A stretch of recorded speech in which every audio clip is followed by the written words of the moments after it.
Everything was good, even though it was all just a mirage, a creation of the appearance of wealth by the Fed.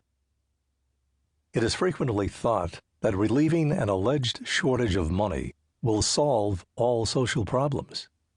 Even today, with an economic crisis raging, the response by our government and the Federal Reserve has been characteristic. Interest rates are driven to zero, and trillions of dollars are pushed into the economy with no evidence that any problems will be solved. The authorities remain oblivious to the fact that they are only making our problems worse in the long run. Economic booms and busts have been around for a long time.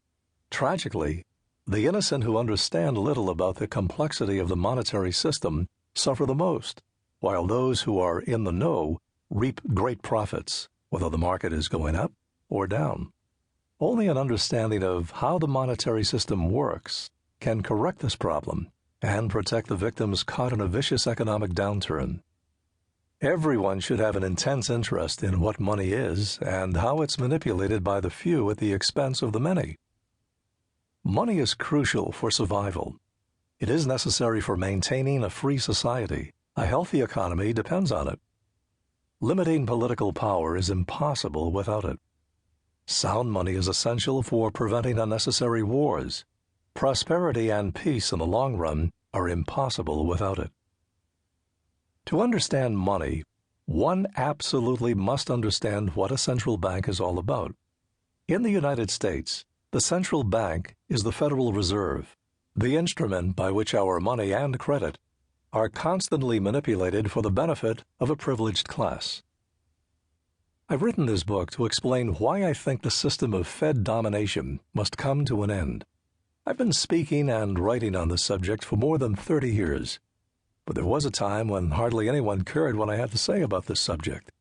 The economic crisis has changed everything. Today, there is a growing social movement, even a political movement, dedicated to ending the Fed. In fact, the title of this book is not my own, but rather comes from a slogan that can be heard at rallies all around the country. I first heard it at the University of Michigan in October 2007, after the Republican primary debate in Dearborn. It was a frustrating evening. All my opponents denied there was anything at all wrong with the economy or Bush administration policies.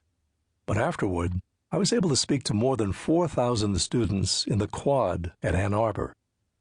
I'm told that was a big turnout for a candidate. And it was a very friendly crowd, applauding my comments on government spending and deficits, and on wars and foreign policy. But when I mentioned monetary policy, the kids started cheering. Then a small group chanted, "End the Fed, end the Fed." The whole crowd took up the call. Many held up burning dollar bills, as if to say to the central bank, "You have done enough damage to the American people, our future, and to the world.